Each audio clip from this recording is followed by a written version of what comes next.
4월 20일 수요일이고요.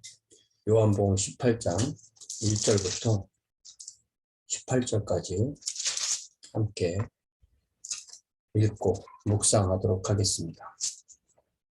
예수께서 이 말씀을 하시고 요한복음 14, 15, 16, 17장 14, 15, 16장은 다락방 강화이고 17장은 대제사장의 기도.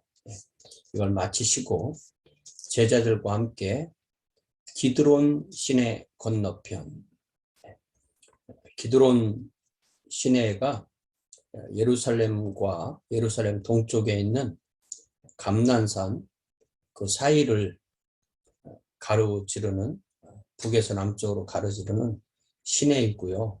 그 감남산으로 올라가는 기슭이 바로 겟세마네 동산인데 그곳에 제자들과 함께 그곳으로 가셨다 이겁니다. 그러니까 이곳에 가셔서 기도를 하시기 위해서 이곳으로 가신 것이죠. 그곳은 가끔 예수께서 제자들과 모이시는 곳이므로 예수를 파는 유다도 그곳을 알더라. 그러니까 유다는 최후의 만찬 자리에서 우리 주님께 떡을 받고 바로 자리를 떠나서 대제사장들과 한 그 약속을 지키기 위해서 군대를 받아서 예수님을 붙잡으려고 오는 거죠. 유다가 군대와 대제사장들과 바리새인들에게서 얻은 아랫사람들을 데리고, 그러니까 일부는 군대이고 일부는 그 수하 사람들이죠. 데리고 등과 횃불과 무기를 가지고 그리로 오는지라. 그러니까 예수께서 다락방에서 최후의 만찬을 하고 계셨지만은 그곳으로 가지 않고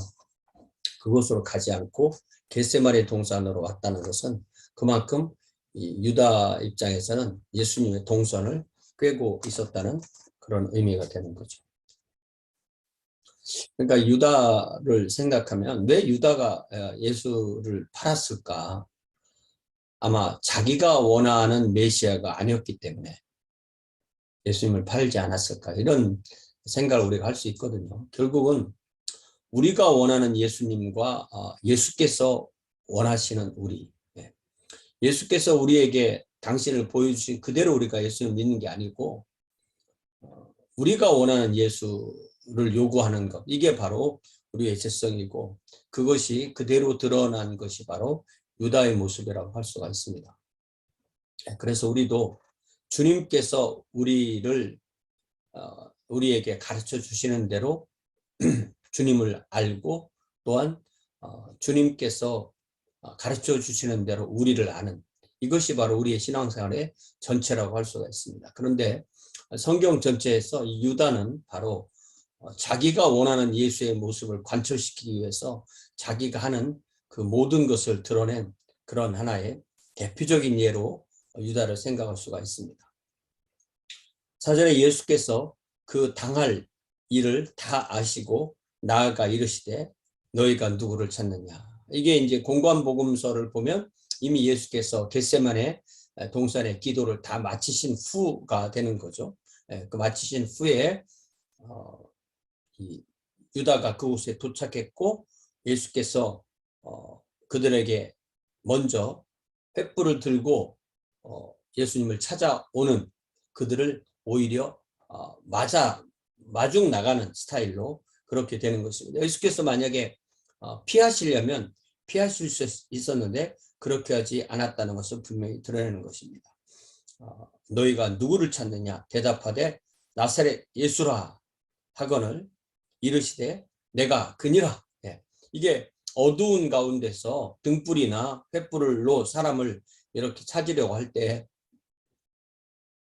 그게 쉽지 않은데 우리 주님은 오히려 내가 그다 이렇게 분명히 말씀하시는 거죠. 그를 파는 유다도 그들과 함께 섰더라. 예수께서 그들에게 내가 그니라 하실 때 그들이 물러가서 땅에 엎드러지는지라. 이게 뭐냐면은 그만큼 그들 속에는 예수님에 대한 경외감과 또 예수님께서 어떤 특별한 그 기적적인 행동으로 그들을 어떻게 하실 수도 있다는 사실을 생각하고 그렇게 압도된 모습입니다. 이에 다시 누구를 찾느냐고 물으신데 그들이 말하되 나사렛 예수라 하거늘. 예. 이런 그 계속해서 예수께서 내가 바로 너희들이 찾는 나사렛 예수다 라고 명확하게 말씀하십니다. 그만큼 이들이 예수님을 체포하는 데 있어서 두려움이 엄습했다는 것을 알 수 있고요. 예수께서 대답하시되 너희에게 내가 그니라 하였으니 나를 찾거든 이 사람들이 가는 것은 용납하라 하시니. 예. 우리 주님은 그 순간에서도 제자들과 함께 기도하시고 11명의 제자들과 함께 기도하시고 그들을 보호하시고 그들에게 그들은 체포하지 말라는 것을 명확하게 말씀하십니다. 이는 아버지께서 내게 주신 자 중에서 하나도 잃지 아니하였사옵나이다 라고 하신 말씀을 응하게 하려 하심이라. 라는 이 말씀은 우리가 가끔 이 복음서 안에서도 구약 성경의 인용이 아니라 복음서의 말씀을 인용하는 그런 내용이 나오는데요. 이 예수님께서 요한복음 6장 39절에서 하신 말씀을 반영하는 것입니다. 요한복음 6장 39절 나를 보내신 이의 뜻은 내게 주신 자 중에 내가 하나도 잃어버리지 아니하고 마지막 날에 다시 살리는 이것이니이다 라고 하신 그 말씀을 이루려고 하신 것임을 분명히 말씀하고요. 또 여기 65절에서도 또 이르시되 그러므로 전에 너희에게 말하기를 내 아버지께서 오게 하여 주지 아니하시면 누구든지 내게 올 수 없다 하였노라 하시는 것처럼 우리 주님께 하나님 성부께서 우리를 성자에게 주시면 성자께서 한 사람도 잃지 않는다라는 것을 이 본문을 통해서 분명하게 보여주시는 것입니다. 그렇기 때문에 우리가 주님을 붙드는 것은 주님께서 우리를 붙드시는 것의 결과인 것입니다. 주님께서 우리를 붙드시기에 우리가 주님을 붙드는 거죠. 그렇게 우리의 믿음이 드러나게 되는 것입니다. 10절에 이에 시몬 베드로가 칼을 가졌는데 그것을 빼어 대제사장의 종을 쳐서 오른편 귀를 베어버리니 그 종의 이름은 말고라. 마르커스라는 거죠. 그러니까 이 요한복음에만 이 종의 이름이 나오거든요. 누가복음에 보면 이 종의 귀를 우리 주님께서 고쳐 주시는 이야기가 나오죠. 예수께서 베드로더러 이르시되 칼을 칼집에 꽂으라. 아버지께서 주신 잔을 내가 마시지 아니하겠느냐. 그 예수님이 체포되시는 그 심야에 이런 그 일들이 일어난 거죠. 우리가 누가복음에 보면 예수께서 너희들이 가지고 있는 것을 팔아서 겉옷을 팔아서라도 검을 사라. 그랬을 때 우리가 칼을 2개 갖고 있습니다 라고 할 때 그래 그거면 족하다. 그래서 칼을 가지고 있었거든요. 그러나 그 칼을 우리 주님은 사용하는 것을 허락하지 않으셨습니다. 베드로가 성급하게 말고의 귀를 떨어뜨렸지만 우리 주님께서 그 귀를 다시 고쳐주시게 되는 거죠. 우리가 이런 것을 통해서 볼 때 우리 주님은 결코 이 폭력을 정당화하지 않으신다는 것을 알 수가 있습니다. 그러나 저는 분명히 믿기를 우리 가정과 우리 개인의 정당 방위는 믿습니다. 그러나 폭력을 정당화하는 그 외의 모든 것은 받아들여서는 안 된다고 저는 믿습니다.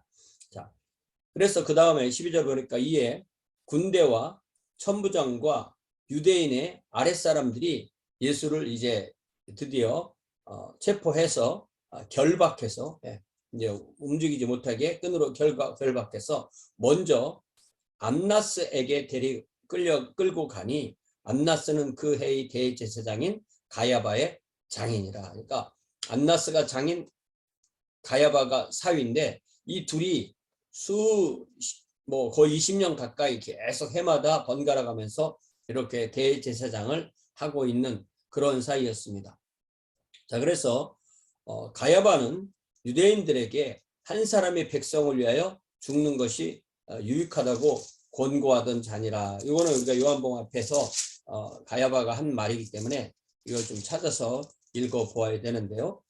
요한복음 12장에 보니까 47절에 이에 대제사장들과 바리새인들이 공회를 모으고, 이게 사내들인 공회로 모였다는 것이죠. 이르되 이 사람이 예수가 많은 표적을 행하니 우리가 어떻게 하겠느냐? 만일 그를 이대로 두면 모든 사람이 그를 믿을 것이요, 그리고 로마인들이 와서 우리 땅과 민족을 빼앗아가리라.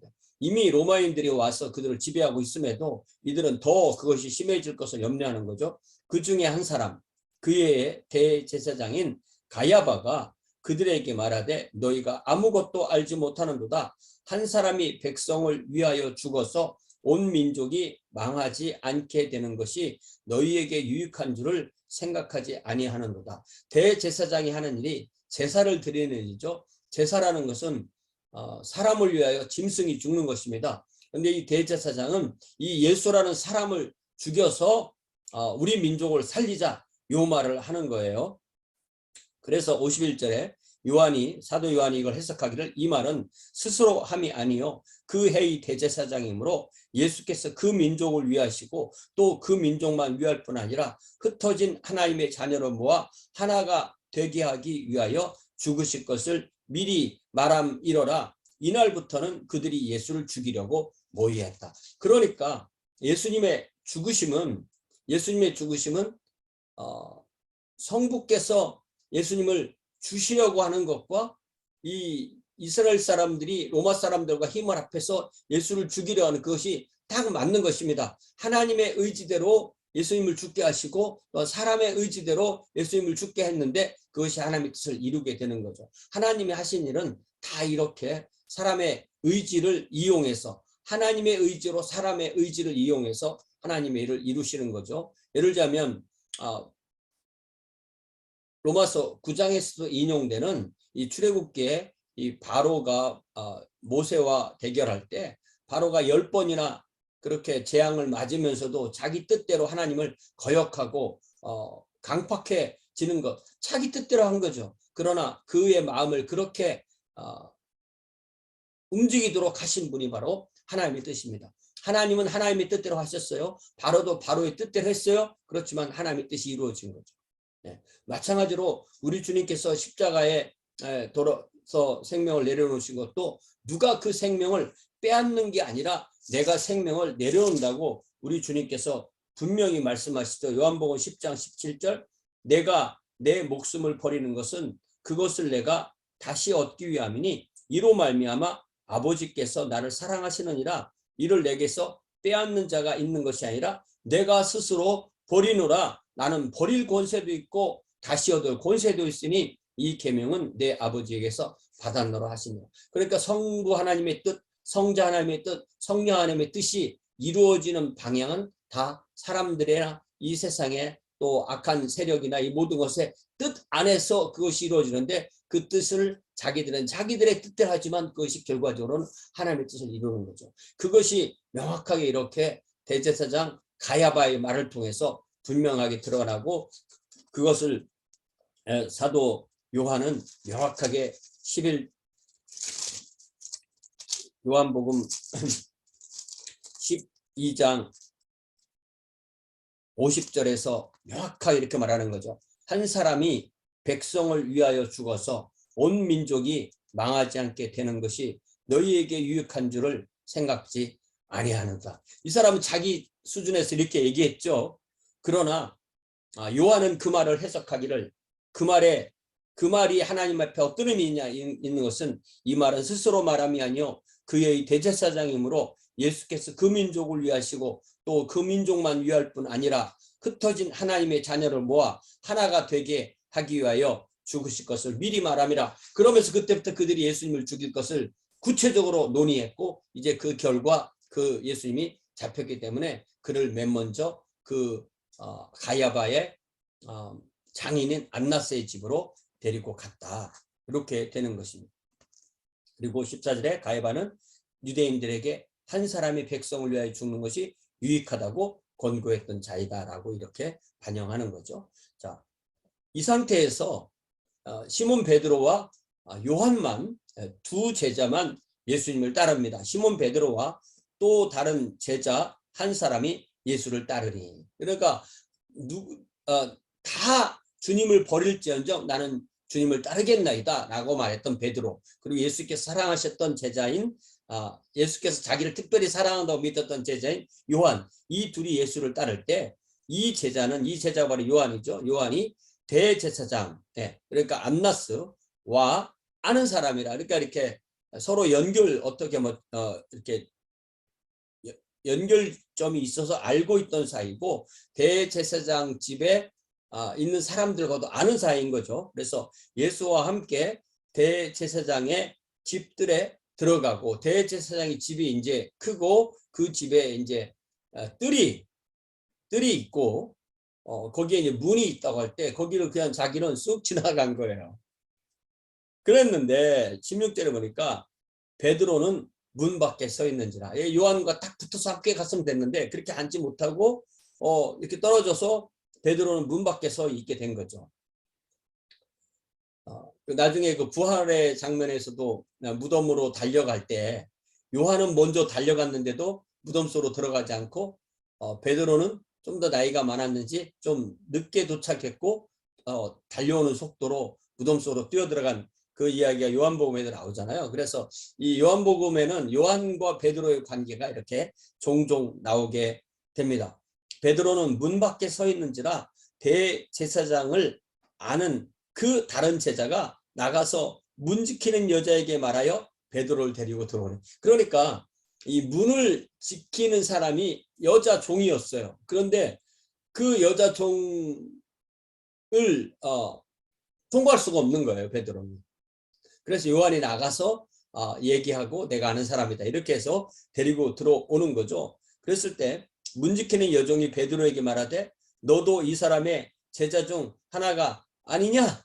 라고 그렇게 물어보는 거예요. 그러니까 다른 복음에서는 너도 이 사람의 제자다 이렇게 했을 때 처음으로 베드로가 나는 아니라 하고 예수님을 부인하게 되는 것입니다. 그때가 추운 거로 밤이었고, 밤이었고 이 6월절 때잖아요. 6월절 때니까 이게 우리로 말하면 부활절 때고, 이게 봄, 봄이고 밤이고 이렇게 춥죠. 우리가 부활절 새벽 예배 이렇게 가보면 참 춥습니다.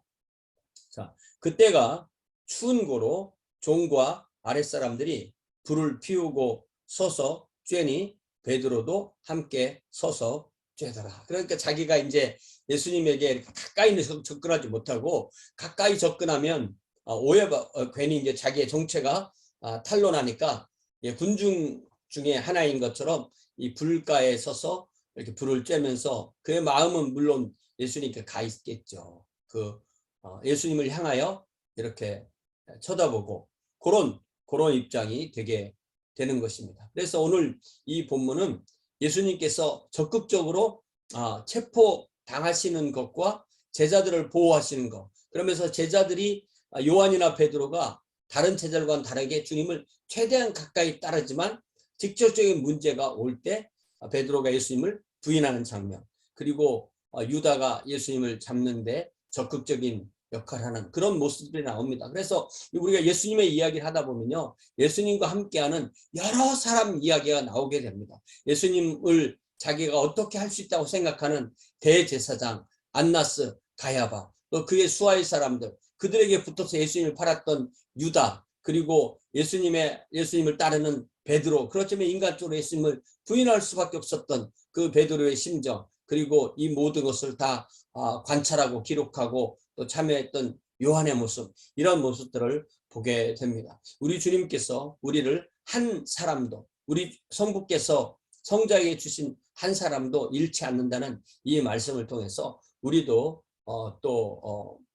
주님께서 우리를 지켜주시고 또 붙들어 주신다는 것. 그래서 우리의 의지를 주님의 의지에 복속해서 주님과 함께 동행할 수 있는, 그리하여 주님의 사랑 안에 거할 수 있는 저와 여러분 될 수 있기를 주님의 이름으로 부탁을 드립니다. 사랑의 아버지 하나님, 우리 주님께서 다락방 강화의 모든 말씀을 다 마치시고 이제 겟세마네 동산에서 기도하신 이후에 또 예수님을 잡으러 체포하러 왔던 요한과 유다와 그가 끌고 온 군인들에 의해서 체포되는 이 본문의 말씀을 보면서 주님, 우리를 위하여 그 생명을 내려놓으신, 그리하여 우리의 죄값을 위하여 그 모든 죄값을 지불하신 우리 주님의 그 고난과 그 죽으심을 우리가 분명히 바라볼 수 있도록 하여 주옵소서. 주님, 십자가가 없는 부활이 없다는 것을 기억할 때, 우리도 주님을 따를 때 우리에게 주어진 십자가를 지고 주님을 따를 수 있는 주의 자녀들이 되게 하여 주옵소서. 베드로는 그 십자가를 지고 주님을 따르지 못하고 또한 주님을 부인할 수밖에 없었사오니, 주님, 저희들에게도 주님을 언제나 어디서나 고백할 수 있는 귀한 믿음을 허락하여 주시옵소서. 그리하여 우리 주님의 부활의 생명의 능력을 늘 누리는 귀한 주의 자녀들로 복내려 주옵소서. 예수님의 이름으로 기도하옵나이다. 아멘. 네, 고맙습니다. 주일에 뵙겠습니다.